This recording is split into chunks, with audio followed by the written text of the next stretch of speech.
Break के बाद एक बार फिर से आप सभी का स्वागत है गुड लक टिप्स में। दर्शकों, ब्रेक से पहले हमने 6 राशियों की बात की थी। चलिए अभी के लिए आगे बढ़ते हैं और बात कर लेते हैं तुला, वृश्चिक और धनु राशि वाले जातकों की। तुला राशि वाले जो हमारे दर्शक हैं, आज के दिन के जो फैसले हैं वो इमोशंस में आकर मत लीजिएगा, थोड़ा सा प्रैक्टिकल होकर लीजिएगा। अपने व्यवहार में, अपनी सोच में संयम बनाए रखिएगा, सहनशीलता बनाए रखिएगा। व्यापार के अंदर जो लेन देन है सावधानी से कीजिएगा। आज के दिन की सफलता के लिए माता पिता के पसंद की कुछ मिठाई उन्हें अवश्य खिलाइएगा। कभी कभी ऐसा कर लीजिए कि जब भी आप घर जाएं रात को, जो माँ को पसंद हो या पिता को पसंद हो, वो कुछ बाजार से लेते जाइए। देखिए उनका जी खुश हो जाएगा, उनको लगेगा कि बच्चा आज हमारे लिए कुछ लेके आया है। बात वो थोड़ी सी चीज़ की नहीं है, कितना आशीर्वाद मिलेगा। अगली जो राशि वो है वृश्चिक राशि। आज आप कोई डिसीजन लेना चाहते हैं तो तत्कालिक लाभ की बजाय इस बात पर कंसंट्रेट करें कि कौन सा विकल्प या कौन सा मार्ग आपके लिए फ्यूचर में ज़्यादा बेनिफिशियल है। बेहतर रहेगा कि आप अपनी योजनाओं में ज़्यादा से ज़्यादा महत्व फ्यूचर को दें, भविष्य को दें, न कि वर्तमान को। आज के दिन की सफलता के लिए गणेश मंदिर में लड्डू का भोग लगाइएगा।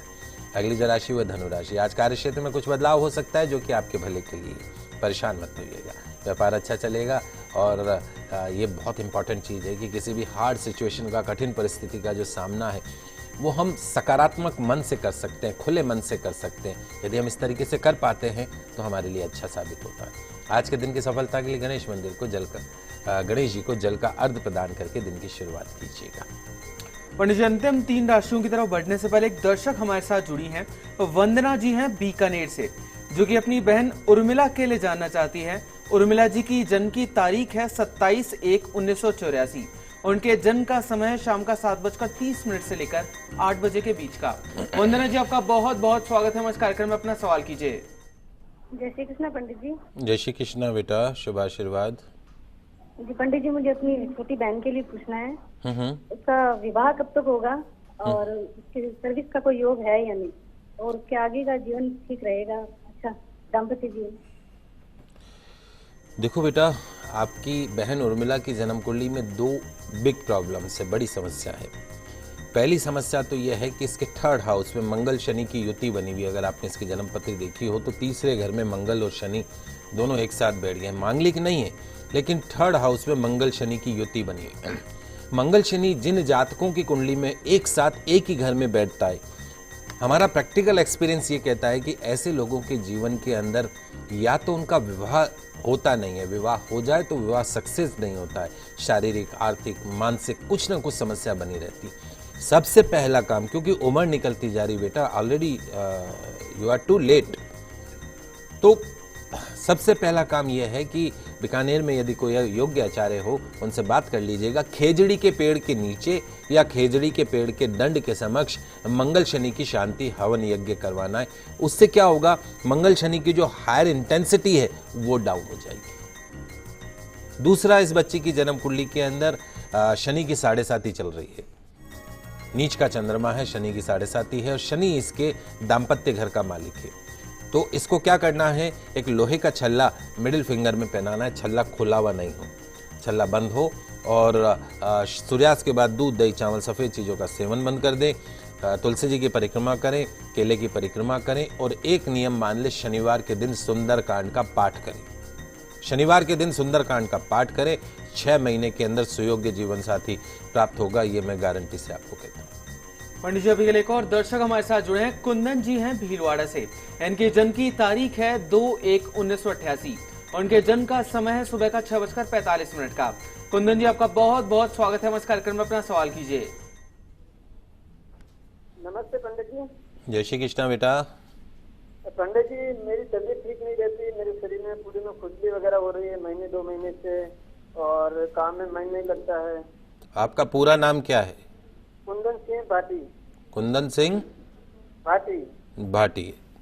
अच्छा, देखिए कुंदन जी, आपकी जन्म कुंडली के अंदर लग्न में शरीर के घर में सूर्य शनि की युति बनी हुई है। सूर्य और शनि कभी साथ नहीं हो सकते, अपोजिट ग्रह हैं। 2 विपरीत विचारधारा के लोगों को एक घर में बैठा दे तो उस घर में झगड़ा होता है। तो आपके शरीर के घर में सूर्य शनि बैठ चुका है, पितृदोष बन चुका है। यदि आप चाहते हैं कि आप पूर्ण रूप से स्वस्थ रहें तो पितरों के नाम का नियमित रूप से आपके घर में शुद्ध देशी घी का दीपक परिंदे के पास जलना चाहिए। हर अमावस को पितरों का भोग लगना चाहिए। आपको स्टील का मटका काम में नहीं लेना है, मिट्टी का मटका काम में नहीं लेना है। घर में तांबे का मटका ला के रखिए, उसमें पानी भी भरिए और दिन भर तांबे के मटके का पानी पीजिए। सोते समय सिर जो है वो पूरब दिशा के अंदर रखिए और पाँव जो है वो पश्चिम दिशा में रखिए। वजन के बराबर गुड़ का दान गौशाला के अंदर करवा दीजिए। निश्चित तौर पे 3 महीने के अंदर आपको बेहतरीन रिजल्ट देखने को मिलेंगे। एक तुलसी के पत्र का नियमित रूप से सेवन करना आपको बहुत ज़्यादा जरूरी है। हो सके तो एक येलो सफ़ायर पुखराज रत्न यदि आप धारण कर लेते हैं 3.25 रत्ती का, तो भी आपकी सेहत में ज़बरदस्त सुधार दिखाई देगा। तो चलिए दर्शकों, अभी के लिए आगे बढ़ते हैं और बात कर लेते हैं अंतिम 3 राशियों की, जो कि है मकर, कुंभ और मीन राशि। मकर राशि वाले जो हमारे दर्शक हैं, किस्मत से पूरा होता हुआ काम आज आपको खुशियां देकर जाएगा। कुछ नया करने की सोचिए। नौकरी व्यापार के क्षेत्र में सफलता प्राप्त होगी। पिछले दिनों से चली आ रही समस्याएं कम होंगी। आज के दिन की सफलता के लिए चींटियों का आटा खिलाएगा। अगली जो राशि वह कुंभ राशि।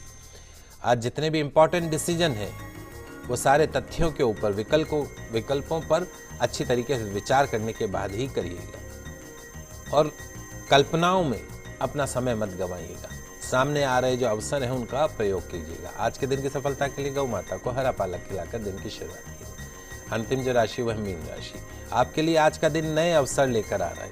उन अवसरों को पहचानिएगा और यदि कुछ समय से अपना व्यवसाय प्रारंभ करने की सोच रहे हैं तो ये अच्छा समय है। सिर्फ ध्यान रखिए, क्रोध उत्तेजना आपके दुश्मन है, उन्हें काबू में रखिए।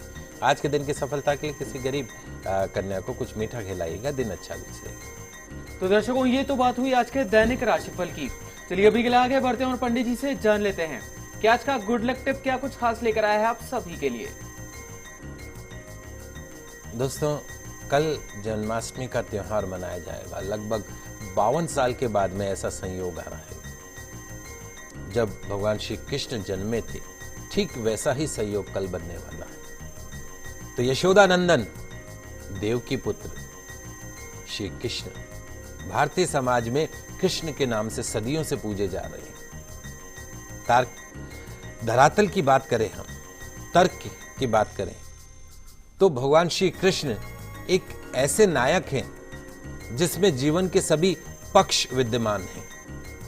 भगवान श्री कृष्ण वो किताब है जिससे हमें ऐसी कई शिक्षाएं मिलती हैं जो डिफरेंट सिचुएशन में भी, विपरीत परिस्थितियों में भी एक पॉजिटिव थॉट्स लेके आती, सकारात्मक सोच को कायम रखने की सीख देती है। भगवान श्री कृष्ण के जन्म से पहले ही उनकी मृत्यु का षड्यंत्र रचा गया। कारावास जैसे नकारात्मक परिवेश में उनका जन्म हुआ। यह कोई त्रासदी से कम नहीं था, लेकिन ऐसे नेगेटिव एनवायरनमेंट के बावजूद भी नंदलाला वासुदेव के पुत्र ने जीवन की सभी विधाओं को बहुत ही उत्साह से जीवंत किया है। भगवान श्री कृष्ण की संपूर्ण जीवन कथा कई रूपों में दिखाई देती है। नटवर नागर श्री कृष्ण उस संपूर्णता के परिचायक है जिसमें मनुष्य, देवता, योगीराज और संत सभी के गुण समाहित हैं। समस्त शक्तियों के अधिपति युवा कृष्ण महाभारत में कर्म पर विश्वास करते हैं। कर्म किए जा, फल की चिंता मत कर। भगवान श्री कृष्ण का जो मानवीय रूप है महाभारत काल में स्पष्ट दिखाई देता है। गोकुल का ग्वाला, ब्रज का कान्हा, धर्म की रक्षा के लिए रिश्तों के मायाजाल से दूर, मोह माया के बंधनों से अलग है। कंस हो या कौरव, पांडव, दोनों ही निकट के रिश्ते। फिर भी कृष्ण ने इस बात का उदाहरण प्रस्तुत किया कि धर्म की रक्षा के लिए रिश्तों की बजाय कर्तव्य को महत्व देना चाहिए। यह कहना अतिशयोक्ति नहीं होगी कि कर्म प्रधान गीता के उपदेशों को यदि हम अपने व्यवहार में अपना लें तो हम सबकी जो चेतना है, दिमाग भी है, भगवान श्री कृष्ण के सब विकसित हो सकती है। भगवान श्री कृष्ण का जीवन 2 छोरों में बंधा है। एक और बांसुरी है जिसमें सृजन का संगीत है, आनंद है, अमृत है, रास है, तो दूसरी ओर शंख है जिसमें युद्ध की वेदना है, नीरसता है। ये विरोधाभास ये समझाते हैं कि सुख है तो दुख भी है। यशोदानंदन की कथा किसी द्वापर की कथा नहीं है, किसी ईश्वर का व्याख्यान नहीं है, ना ही किसी अवतार की लीला है। वो तो यमुना के मैदान में बसने वाली एक इमोशनल रूह की पहचान है, भावनात्मक रूह की पहचान है। यशोदा का नटखट लाल है तो कई द्रौपदी का रक्षक है, गोपियों का मनमोहन तो कई सुदामा का मित्र है। हर रिश्ते में रंगे कृष्ण का जीवन नवरस में समाया हुआ है। माखन चोर नंद किशोर के जन्म दिवस पर मटकी फोड़ प्रतियोगिता का आयोजन खेल खेल में समझा जाता है कि किस तरह स्वयं को बैलेंस रखते हुए अपने लक्ष्य को हासिल किया जा सकता है, क्योंकि संतुलन, कंसंट्रेशन, इन दोनों का अभ्यास ही सुखमय जीवन का आधार है। सृजन के अधिपति चक्रधारी मधुसूदन का जन्म दिवस उत्सव के रूप में मनाकर हम सभी में उत्साह का संचार होता है। जीवन के प्रति सृजन का नजरिया जीवन को खुशनुमा बना देता है। तो श्री कृष्ण जिनका नाम है, गोकुल जिनका धाम है, ऐसे ही श्री भगवान को बारंबार प्रणाम है। कल श्री कृष्ण का जन्मोत्सव आप सभी बहुत धूमधाम से मनाइएगा। जय श्री कृष्णा, जय श्री राधे।